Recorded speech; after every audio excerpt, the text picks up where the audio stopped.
नमस्कार। प्रस्तुत है आज का चिंतन।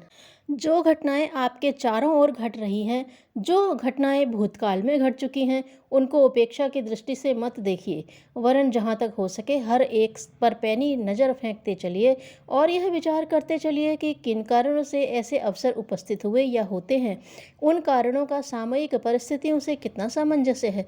इस गंभीर अवलोकन से आप कुछ निष्कर्ष निकाल सकेंगे, कुछ अनुभव प्राप्त कर सकेंगे। वह निष्कर्ष और अनुभव धीरे धीरे इतने अधिक और इतने दृढ़ होते जाएंगे कि उनके आधार पर भावी जीवन का बहुत कुछ निर्माण हो सकेगा। आप बीती के आधार पर अधिक अनुभव इकट्ठे नहीं हो सकते। अनुभवी और विशेषज्ञ बनना है तो दूसरों पर बीती हुई बातों का विश्लेषण करने पर जो शिक्षा मिलती है उसे ग्रहण करके अपनी योग्यता में वृद्धि करनी चाहिए। वस्तु स्थिति को समझने की गलती तथा दोषपूर्ण विचारधारा के कारण अधिकांश दुखों का आविर्भाव होता है। कोई सगा संबंधी मर जाने पर आप सिर धुन धुन कर रोते हैं, भोजन त्याग देते हैं, सूख सूख कर काटा हो जाते हैं। यह विपत्ति आपकी अपनी उत्पन्न की हुई है। हर प्राणी का मरण निश्चित है। इसी प्रकार आपके संबंधी का भी मरण अनिवार्य था। सूर्य को डूबना ही है। यदि उसे अस्त होता देखकर रोएं पीटें तो भी वह अपना क्रम न रोकेगा। आप भ्रमवश मान लेते हैं कि सूरज सदा चमकता ही रहेगा और उससे ऐसी ही आशा करते हैं। जब आशा के अनुकूल फल नहीं मिलता तो रोते चिल्लाते हैं। इसके शोक में मरने वाला व्यक्ति कारण नहीं है, क्योंकि वह तो उसका उसी स्वाभाविक राजपथ से गया जिससे सभी को जाना पड़ता है। दोष उस दृष्टि का है जिसने मरणशील प्राणी को अमर समझकर नाना प्रकार की आशाएं बांध रखी थी। जिसको अपनी आशाओं के महल अधिक टूटते दिखते हैं, यह अपनी सफलता पर अधिक रोता है। जिसका मृत व्यक्ति से जितना अधिक स्वार्थ होगा, वह उतना ही अधिक दुखी होता है।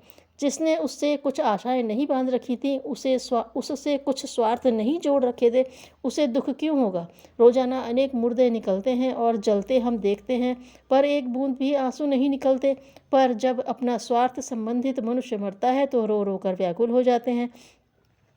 यदि अध्यात्म ज्ञान की उचित शिक्षा प्राप्त करके अपने हर एक प्रियजन को मृत्यु के मुंह में लटका हुआ समझे और उसके ऊपर आशाओं के महल खड़े न करके कर्तव्य भावना से उसके साथ अपना धर्म निभाने का दृष्टिकोण रखें तो विश्वास रखिए, उसकी मृत्यु के समय कुछ भी कष्ट न होगा। जिस पर ममत्व नहीं, वह वस्तु नष्ट हो जाने पर कौन दुख मानता है। यदि भौतिक वस्तुओं पर आपका ममत्व न हो, अपने को उनका मालिक न समझकर सेवक संरक्षक माने तो प्रियजनों के बिछोह, चोरी, हानि आदि के कारण उत्पन्न होने वाले दुख शोकों से सफलतापूर्वक बच सकते हैं। संसार की हर वस्तु नाशवान है, उसका किसी भी क्षण नाश हो सकता है। मेरा कर्तव्य यह है कि प्राप्त वस्तुओं के प्रति निर्लिप्त भाव से अपनी जिम्मेदारी पूरा करता रहूं। यह ज्ञान यदि दृढ़तापूर्वक हृदय में बैठ जाए तो मानसिक क्लेशों का अंत हुआ ही समझिए। शारीरिक स्वास्थ्य की अवनति या बीमारियों की चढ़ाई अपने आप नहीं होती, वरन उसका कारण भी अपनी भूल है। आहार में असावधानी, प्राकृतिक नियमों की उपेक्षा, शक्तियों का अधिक खर्च स्वास्थ्य नाश के यह प्रधान हेतु है। जो लोग तंदुरुस्ती पर अधिक ध्यान देते हैं, स्वास्थ्य के नियमों का ठीक तरह पालन करते हैं, वे मजबूत और निरोग बने रहते हैं। यूरोप अमेरिका के निवासियों के शरीर कितने स्वस्थ, कितने सुदृढ़ होते हैं। हमारी तरह वे भाग्य का रोना नहीं रोते, वरन आहार विहार के नियमों का सख्ती से पालन करते हैं। बुद्धि और विवेक का उपयोग निरोगिता के लिए करते हैं, जिससे वे न तो बहुत जल्दी बीमार पड़ते हैं और न दुर्बल होते हैं और न अल्पायु में मृत्यु के ग्रास बन पाते हैं। धन उपार्जन, विद्याध्ययन और बुद्धि वृद्धि, ये तीनों संपदाएं घोर परिश्रम, निरंतर प्रयत्न, सच्ची लगन और साहसपूर्ण उत्साह द्वारा प्राप्त होती हैं। जो लोग आज आपको अमीर दिखाई पड़ते हैं, वे यूं ही अनायास नहीं बन गए हैं। उन्होंने जी जान से मेहनत की है, दिन को दिन और रात को रात नहीं समझा है। जिन्हें आप विद्वान देख रहे हैं, उन्होंने वर्षों सर खपाया है, मुद्दतों पुस्तकें रटी हैं, खेल तमाशों से, यात्रा विहार से, मनोरंजनों से अपने को बचाकर पढ़ने की धुन में लगे रहे।